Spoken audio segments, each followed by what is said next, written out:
आप देख रहे हैं उत्तराखंड लाइव न्यूज, खबरों की सच्चाई तक। नमस्कार, आप देख रहे हैं उत्तराखंड का number 1 digital channel Uttarakhand live news. मैं हूं आपके साथ अंजलि।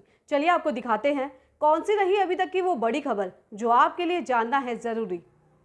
हम आपको सीधा ब्रेकिंग देहरादून से यूपीसीएल कर्मचारियों की दे रहे हैं। जी हां, आखिरकार कर्मचारियों के आगे झुकी सरकार। हड़ताली कर्मचारियों को देना पड़ा लिखित आश्वासन। 1 महीने तक के लिए हड़ताल को किया गया स्थगित। अब नहीं होगी लोगों को बिजली से परेशानी।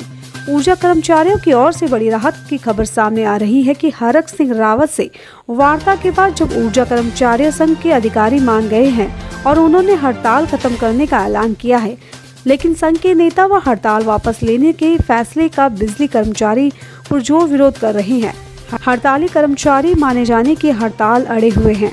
कर्मचारी संघ अपने कर्मचारियों को हड़ताल वापस लेने के लिए मनाने की कोशिश में लगे हुए हैं, लेकिन हड़ताली कर्मचारी अपने नेता की बात सुनने में राजी नहीं है।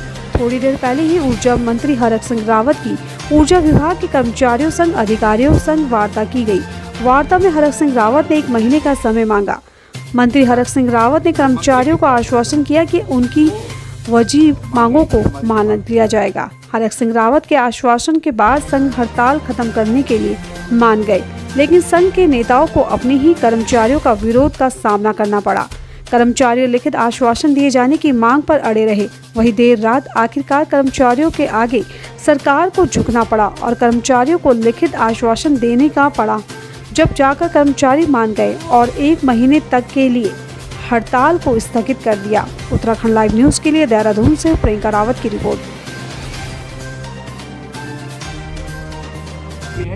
हमने कहा है कि 15 दिन के अंदर उन मांगों को जो होने लायक मांगे हैं वो प्रबंधक निदेशक के स्तर पर, ऊर्जा सचिव के स्तर पर, जो मंत्री के स्तर पर, ऊर्जा मंत्री के रूप में जो मांगे इनके हमारे विभाग के स्तर पर हैं, हम उनको 15 दिन के अंदर पूरा करेंगे। बाकी जो जिसमें कैबिनेट में जाना है, वित्त का परामर्श चाहिए, उनके लिए हमने 1 महीने का समय मांगा है और हम समय रहते हुए इन सारी चीज़ों का समाधान निकालेंगे।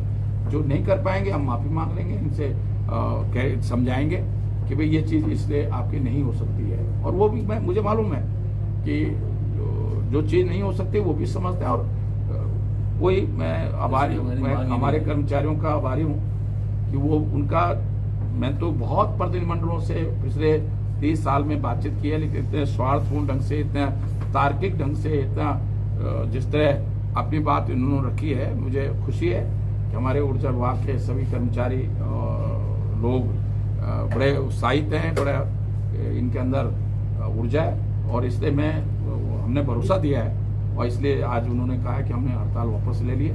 सरकार इनका हड़ताल से संबंधित जो अभी विनोद ने, हमारे आपने मीडिया ने के लोगों ने कहा है, लेकिन वो एक रूटीन वर्क होता है कि जब भी कोई हड़ताल होती है, सरकार कोई कदम उठाती है, हम क्योंकि इन्होंने हड़ताल वापस ले ली तो वो शासनादेश का कोई औचित्य अब नहीं रह जाता है। दूसरा कि कोई उत्पीड़न नहीं होगा, कोई कार्रवाई नहीं होगी। जी सर, जो विद्युत परियोजना बंद थी उसके कारण महंगी दामों में बिजली दी गई, वो किसके ऊपर पड़ेगा? अब देखिए, मैं इसलिए कह रहा हूँ ना, कई बार देखिए जब कोई 2 लोग लड़ते हैं, दो लोगों में बहस होती है, माना आपके संपादक और हमें कोई बहस हो जाए तो कई बार नुकसान किसका होगा सर? आम जनता का, क्योंकि बिजली देखिए कई बार ऐसा होता है। देखिए अब किसान आंदोलन चल रहा है या कोई और आंदोलन चल रहा है, अब ये सब देखते रहोगे तो फिर तो व्यवस्था ही नहीं चलेगी। मंत्री जी, सभी लोग हड़ताल पर जाने लगा था, प्रदेश का सभी कर्मचारी। आप कोटद्वार से भी आए, वहाँ भी आपने सफाई कर्मचारियों को देखा, यहाँ भी आप देख ही रहे हैं, सचिवालय में भी आप तैयारी कर रहे हैं सब हड़ताल की। आखिर बचे क्या है? धामी जी संभाल नहीं पा रहे हैं? नहीं, ऐसा नहीं है।